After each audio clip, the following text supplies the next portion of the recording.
বিসমিল্লাহির রহমানির রহিম। আমি Shahid Mohammad Nazmul Hossain Mamun, income tax lawyer আর কি। তো আমি ট্যাক্স স্টক অফ বাংলাদেশ থেকে বলতেছি আর কি। তো আজকে আমরা ৭৮ ধারা নিয়ে আলোচনা করব। ৭৮ ধারায় আছে কতিপয় বিনিয়োগ ও ব্যয়ের ক্ষেত্রে সাধারণ কর। তো ২০২৩ সনের ১২ নং আইনের বিধান সাপেক্ষে এবং ষষ্ঠ তফসিল, এটার আবার তফসিল আছে, অনেকগুলো তফসিল আছে। তো তফসিলের মধ্যে ষষ্ঠ তফসিল এর অংশ ৩ নির্ধারিত সীমা, শর্তাবলী এবং যোগ্যতা সাপেক্ষে কোনো বিনিয়োগ করা হইলে কোনো বর্ষে মোট আয়ের উপর প্রযোজ্য কর হইতে নিবাসী স্বাভাবিক ব্যক্তি করদাতা ও অনিবাসী বাংলাদেশি স্বাভাবিক করদাতা নিম্নবর্ণিত কর রেয়াত প্রাপ্ত হইবেন।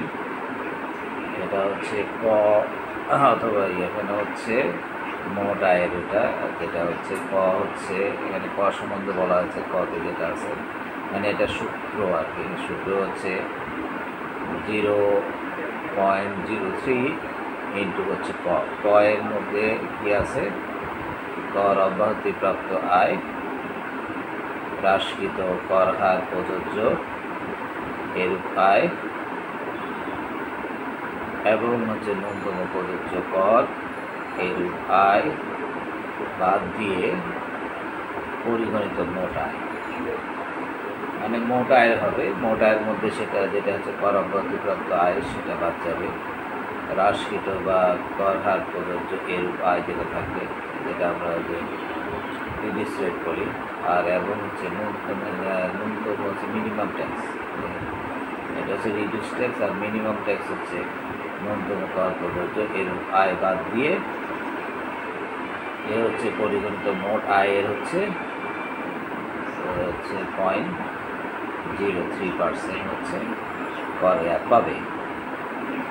এছাড়া বলতেছে যে 15% আপনার পাবে। এটা সূত্র 0.50%, মানে 0.15 ইন্টু কতে বলা হচ্ছে কোনো আয় বর্ষে ষষ্ঠ তফসিল এর অংশ ৩ অনুসারে করদাতার মোট বিনিয়োগ ও ব্যয়ের পরিমাণ।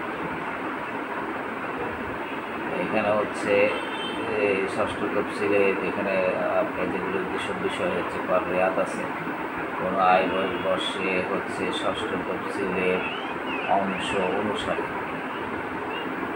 করদাতার মোট বিনিয়োগ, মানে যেসব বিনিয়োগের উপর কর রেয়াত আছে এবং ব্যয়ের পরিমাণ, মানে এখানে আপনি যে পরিমাণ বিনিয়োগ করলেন,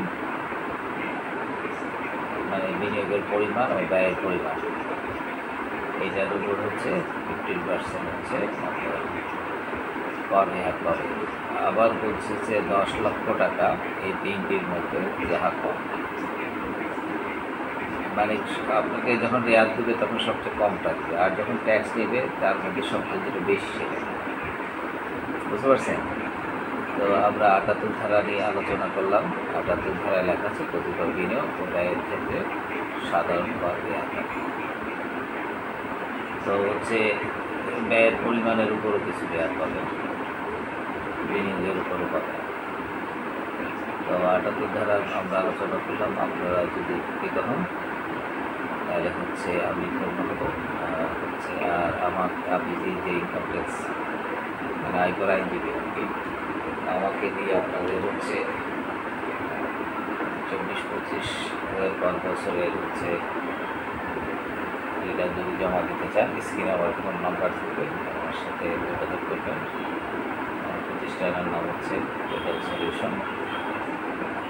আমি এখন আমার যেটা সোশ্যাল মিডিয়া যেটা আছে, আমার ইউটিউব চ্যানেল যেটা ট্যাক্স স্টক অফ বাংলাদেশ, যোগাযোগ করবেন ইনশাআল্লাহ। এবং আপিল ট্রাইব্যুনালের কাজে যেটা আপিল ট্রাইব্যুনাল কাজে সহায়তা পাবেন ইনশাআল্লাহ। যোগাযোগ করবেন। লা ইলাহা ইল্লাল্লাহ।